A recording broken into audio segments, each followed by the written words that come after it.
ಆ ಆ ದಿನಗಳು ಚೆನ್ನಾಗಿತ್ತು. ಹ್ಮ್. ನಮ್ ನೇರ ಪ್ರಸಾರದಲ್ಲಿ ಅದೇ. ಅವ್ರಿರೋರು, ಅವ್ರ ನೇರ ಪ್ರಸಾರದಲ್ಲಿ ನಾವಿರ್ತಿದ್ವಿ. ಆ ಅದೆಲ್ಲ ಅದೇ. ಮರೆಯಕ್ಕಾಗಲ್ಲ. ಸಖತ್ ದಿನಗಳು ಅವೆಲ್ಲ.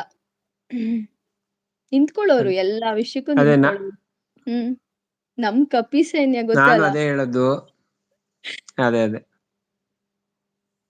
ನಾನು ಅದೇ ಹೇಳಿದಕ್ಕ ನನ್ಗೆ ವಾಚ್ ಅವರ್ಸ್ ಅದು ಎಲ್ಲ ಮುಂದೆ ಏನ್ ಸಿಗತ್ತೋ ಬಿಡತ್ತೋ ಗೊತ್ತಿಲ್ಲ. ಹ್ಮ್, ಬಟ್ ಒಂದು ಹ್ಮ್. ಒಳ್ಳೆ ಹೃದಯಗಳು, ಒಂದು ಒಳ್ಳೆ ಮನಸ್ಸುಗಳು ಸಿಕ್ಕಿದೆ ಅಲ್ಲ, ಅದ್ ಹೌದು. ಪಡ್ತಿದ್ದೀನಿ. ಅದೊಂದು ನಾನು ಸಂಪಾದನೆ ಮಾಡಿದ್ದೀನಿ. ಅದೊಂದು ನಂಗೆ ಹೆಮ್ಮೆ ಇದೆ ಅಷ್ಟೇ. ಅದೇ ಇರೋದು ವಿಶಾಲ್. ನಾವ್ ಎಲ್ಲಿದ್ದೀವಿ, ಏನ್ ಮಾಡ್ತಿದೀವಿ, ಅದೇ, ಏನ್ ಗಳಿಸಿದೀವಿ ಅನ್ನೋದ್ಕಿಂತ ನಮ್ದು ನೇರ ಅದೇ. ಪ್ರಸಾರ ಟುಗೆದರಲ್ಲಿ ಜಾಯಿನ್ ಆದಾಗ ಯಾರೋ ಒಬ್ಬ ನನ್ ಕ್ಲಾಸ್‌ಮೇಟ್ ಆ ಸೌದಿಲಿದಾನೆ. ಅವ್ನು ಹೇಳ್ತಾ ಇದ್ದ. ನಾವಿಲ್ಲಿ ಏನ್ ಗಳಿಸಿದೀವಿ, ಏನ್ ಅರ್ನ್ ಮಾಡಿದೀವಿ ಅಲ್ಲ, ಆ ಒಂದು ಗ್ರೂಪಲ್ಲಿ ವಾಯ್ಸ್ ನೋಟ್ ಹಾಕಕ್ಕೆ ನಾನು ಮುಜುಗರ ಪಡ್ತಿದ್ದೋಳು. ಇವತ್ತು ನಿರರ್ಗಳವಾಗಿ ಗಂಟೆಗಟ್ಲೆ ಎಲ್ಲಾರ್ ಜೊತೆ ಮಾತಾಡೋದ್ ನೋಡಿದ್ರೆ ಖುಷಿ ಆಗತ್ತೆ. ಈ ಮಟ್ಟಕ್ ಬೆಳೆದಿದ್ದೀರಾ ಯಾರ್ ಸಪೋರ್ಟ್ ಇಲ್ದೆ ಅಂದ್ರೆ ಖುಷಿ ಆಗತ್ತೆ. ಅಂತ ಯಾರೋ ಒಬ್ರು ಬಂದ್ ಹೇಳ್ದಾಗ, ಓಹ್! ಹೌದಲ್ವಾ? ನಾನು ಏನೋ ಮಾಡಕ್ ಆಗಿದೆ ನನ್ ಕೈಲುವೆ ಅಂತ. ಬಟ್ ಹೇಳ್ತೀನಿ ಕೇಳಿ, ವೈಟಿನಲ್ಲಿ ಯಾರೋ ಗೊತ್ತಿರೋರ್ ಸಪೋರ್ಟ್ ಮಾಡ್ತಾರೆ, ರಿಲೇಟಿವ್ಸ್ ಸಪೋರ್ಟ್ ಮಾಡ್ತಾರೆ, ಮನೆಯವ್ರು ಸಪೋರ್ಟ್ ಮಾಡ್ತಾರೆ, ಗೊತ್ತಿಲ್ಲ. ಆಯ್ತಾ? ಮನೇಲಿ ಅಂದ್ರೆ ಫ್ಯಾಮಿಲಿ ಸಪೋರ್ಟ್ ಮಾಡುತ್ತೆ. ಬಟ್ ಇನ್ಯಾರಾದ್ರೂ ಗೊತ್ತಿರೋರು ಮಾಡ್ತಾರೆ ಅಂದ್ರೆ ನಿಜ ಮಾಡಲ್ಲ. ಅವ್ರಿಗೆಲ್ಲ ಜಸ್ಟ್ ಕುತೂಹಲ ಇರುತ್ತಷ್ಟೇ. ಇವ್ರು ಏನ್ ಮಾಡ್ತಿದ್ದಾರೆ? ಏನ್ ಮಾಡ್ಬೋದು? ಆ ತರ. ಬಟ್ಟು ವೈಟಿನಲ್ಲಿ ಗೊತ್ತಿಲ್ದೇ ಇರೋರೇ ನಮಗ್ ನಿಲ್ಲೋದು. ರಕ್ತ ಸಂಬಂಧ ಇರಲ್ಲ. ನಮ್ಗೆ ಯಾರು ಅಂತ ಗೊತ್ತಿರಲ್ಲ. ಆದ್ರೆ ಒಬ್ರಿಗೊಬ್ರು ನಿಲ್ತಾರೆ, ನಿಲ್ತಾರೆ. ಆಮೇಲೆ ಏನ್ ಗೊತ್ತಾ? ನೇರ ಪ್ರಸಾರ ಅಂದ್ರೆ ಸುಮ್ನೆ ನಾವ್ ಒಬ್ರೇ ಕೂತ್ಕೊಂಡ್ ಏನು ಮಾಡಕ್ಕಾಗಲ್ಲ ಅಲ್ವಾ? ಅಲ್ಲಿ ನೇರ ಪ್ರಸಾರದಲ್ಲಿ ಹೌದು. ಸಪೋರ್ಟ್ ಇರ್ಬೇಕು, ನಮ್ಮನ್ ಮಾತಾಡ್ಸೋರ್ ಇರ್ಬೇಕು, ನಮಿಗ್ ಆ ಸೆಕ್ಯೂರ್ ಫೀಲ್ ಬರ್ಬೇಕು. ನಾನಲ್ಲಿ ಸೇಫ್ ಇದೀನಿ ಅನ್ಸ್ಬೇಕು. ಯಾವುದೇ ನೇರ ಪ್ರಸಾರಗಳಾಗ್ಲಿ. ಮತ್ತೆ ನೇರ ಪ್ರಸಾರದ ಲೈವ್ ಓನರ್ ಹೇಗಿರ್ಬೇಕಂದ್ರೆ, ಅದು ನನ್ ಮನೆ, ನನ್ ಮನೆಗ್ ಬಂದಿರೋರ್ನೆಲ್ಲ ನಾನು ಒಳ್ಳೆ ರೀತಿ ಕಳ್ಸ್ಕೊಡ್ತೀನಿ. ಗೌರವ ಕೊಡ್ತೀನಿ, ಗೌರವ ಅಷ್ಟೇ. ತಗೊಳ್ತೀನಿ. ಅಷ್ಟಿರ್ಬೇಕು. ಯಾರು ಸಿಕ್ಕಿದವ್ರೆಲ್ಲ ಬರ್ತಾರೆ, ಅಡ್ಡ-ದಿಡ್ಡಿ ಎಲ್ಲ ತುಂಬ್ಕೊಂತೀವಿ, ಅಂಥವ್ರನ್ನೆಲ್ಲ ಕೂಡಿಟ್ಕೊಂತೀವಿ. ಆಹ್, ಅವ್ರೆಲ್ಲ ಗೌರವ ಕೊಡಲ್ಲ, ಗೌರವ ತಗೊಳಲ್ಲ. ಅಂತರ್ನೆಲ್ಲ ಇಟ್ಕೊಂಡ್ ಮೋನ ಮಾಡ್ಕೊಂತೀವಿ, ಚಾನೆಲ್ ಬೆಳೆಸ್ತೀವಿ ಅಂದ್ರೆ, ಅಲ್ಲಿ ನಮ್ ವ್ಯಕ್ತಿತ್ವನೇ ಹಾಳಾಗ್ತಾ ಹೋಗುತ್ತೆ.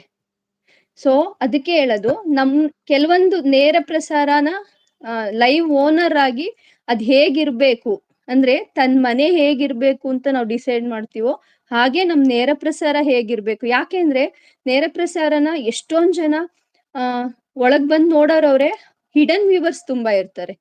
ಸೊ, ಆ ಹಿಡನ್ ವ್ಯೂವರ್ಸು ಅಂದ್ರೆ ನೇರ ಪ್ರಸಾರ ಅಂದ್ರೆ ಎಲ್ಲಾ ಇದೆ. ಪ್ಲಸ್ಸು ಇದೆ, ಮೈನಸ್ಸು ಇದೆ. ಒಳ್ಳೆ ರೀತಿ ಅದ್ಭುತವಾಗಿ ನಡ್ಸ್ಕೊಂಡ್ ಹೋಗ್ತಿರೋರು ಇದಾರೆ. ಅಷ್ಟೇ ಕೆಟ್ಟದಾಗ್ ನಡ್ಸ್ಕೊಂಡ್ ಹೋಗ್ತಿರೋರು ಇದಾರೆ. ಅಲ್ವಾ?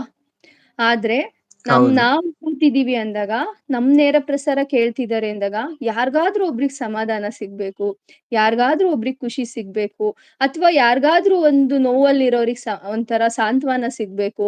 ಆ ಇಲ್ಲ ಒಂದ್ 5 ನಿಮಿಷ ಏನೋ ಒಂದ್ ಟಾಪಿಕ್ ಇಟ್ಟಿದೀವಿ ಅಂದಾಗ ಅಲ್ಲಿ ಕಲಿಬೇಕು. ನಾವು ಕೂತಿರೋದ್ ವಾಚವರ್ಸಿ ಕೂತಿರ್ತೀವಿ. ಬಟ್ಟು ಅಲ್ಲಿ ಬಂದಿರೋರು ಅಲ್ವಾ? ನನ್ಗೀಗ ಎಷ್ಟು ತಿಂಗಳು ತಗೊಳ್ತು? 2, 2.5 ತಿಂಗಳು, 3 ತಿಂಗಳೊಳಗ್ ಮೌನ ಆಗೋಯ್ತು ನನ್ ಚಾನಲ್ಲು. 2.5 ತಿಂಗಳಷ್ಟೇ ನನಗೆ ವಾಚವರ್ಸಿ ಕೂತಿದ್ದು. ಇವತ್ತಿಗೂ ಲೈವ್‌ಗೆ ಯಾಕ್ ಹೋಗ್ತಿದ್ದೀನಿ ಅಂದ್ರೆ, ಅವತ್ತಿನ್ ದಿನ ನಿಸ್ವಾರ್ಥವಾಗಿ ಬಂದ್ ಎಲ್ಲಾರು ನಮಿಗೆ ಸಪೋರ್ಟ್ ಮಾಡಿದಾರಲ್ಲ. ಬರೀ ಸಪೋರ್ಟರ್ಸೇ ಸಪೋರ್ಟ್ ಮಾಡಿರೋದು. ಅಂಥವ್ರು ಇವತ್ತಿಗೂ ನೇರ ಪ್ರಸಾರ ಕಾಯ್ತಾರೆ. ಆ ಟೈಮಿಗ್ ಬಂದ್ರೆ ಹುಡುಕ್ತಾರೆ. ವಿಡಿಯೋಸಿಗ್ ಕಮೆಂಟ್ ಹಾಕ್ತಾರೆ. ಅವ್ರಿಗೋಸ್ಕರ 1 ಅವರ್ ಅಂತ ಬರ್ತೀನಿ. ಅದು ಎಷ್ಟ್ ಅವರ್ ಆಗೋಗಿರುತ್ತೋ ಒಂದೊಂದ್ಸಲ. ಬಟ್ ನಾನ್ ಹೇಗೆ ಅಂದ್ರೆ, ನಾನೇನ್ ಸುಮ್ನೆ ಕೂತ್ಕೊಳ್ಳಲ್ಲ. ಇಡೀ ನನ್ ಕುಟುಂಬ, ನಮ್ಮನೆ, ನನ್ ಕೆಲ್ಸ, ಮನೇಲಿ ಯಾರ್ಯಾರ್ಗ್ ಏನೇನ್ ನಾನ್ ರೆಸ್ಪಾನ್ಸಿಬಿಲಿಟಿ ನಿಭಾಯಿಸ್ಬೇಕು, ಅಷ್ಟು ಮುಗ್ಸಿ ಬಂದ್ ಇಲ್ಲಿ ಕೂತಿರ್ತೀನಿ. ಇಲ್ಲಿದ್ದಾಗ್ಲೂನು ಇಲ್ಲಿರೋರು ನನ್ ರೆಸ್ಪಾನ್ಸಿಬಿಲಿಟಿನೇ. ನನ್ ಜೊತೆ ಇರೋರೆಲ್ಲಾರು ನನ್ ಜವಾಬ್ದಾರಿನೇ. ನಾನ್ ನೇರ ಪ್ರಸಾರಕ್ ಬಂದಿದ್ದಾರೆ ಅಂದ್ಮೇಲೆ ಅವ್ರನ್ನ ಒಳ್ಳೆ ರೀತಿ ಬರ್ಮಾಡ್ಕೋಬೇಕು. ಒಳ್ಳೆ ರೀತಿ ಆಚೆ ಕಳಿಸ್ಬೇಕು. ಇಷ್ಟೇ ನಾವ್ ಮಾಡ್ಬೇಕಾಗಿರೋದು. ಇಷ್ಟ್ ಮಾಡ್ಬಿಡಿ, ಯಾವತ್ತು ಯಾರು ವಾಚವರ್ಸಿಗ್ ಒದ್ದಾಡೋ ಅವಶ್ಯಕತೆನೇ ಬರಲ್ಲ. ಯಾವಾಗ್ಲೂ ನಂಬಿಕೆ ಇರ್ಬೇಕು. ಸೋಷಿಯಲ್ ಪ್ಲಾಟ್‌ಫಾರ್ಮ್ ಅಂದಾಗ ಒಬ್ರಿಗೊಬ್ರು ಯಾರಿಗೂ ಗೊತ್ತೇ ಇರಲ್ಲ. ಮುಖ ಪರಿಚಯಗಳಿರಲ್ಲ. ಯಾರ್ಗ್ಯಾರು ಬ್ಲಡ್ ರಿಲೇಷನ್ಸ್ ಇರಲ್ಲ. ನಂಬಿಕೆ. ದೇವ್ರು ಇದಾನೆ ಅಂದ್ರೆ ನಂಬಿಕೆ ಅಲ್ವಾ? ಇದಾನೆ ಅಂದ್ರೆ ಇದಾನೆ, ಇಲ್ಲ ಅಂದ್ರೆ ಇಲ್ಲ. ಮನುಷ್ಯರನ್ನು ಅಷ್ಟೇ ನಂಬಣ. ಮೋಸ ಮಾಡ್ಬೇಕಂತ ಇದ್ರೆ ಮೋಸ ಮಾಡ್ತಾರೆ ಅಂದ್ರೆ, ಅದು ಅವ್ರ್ ಕರ್ಮ. ನಾವು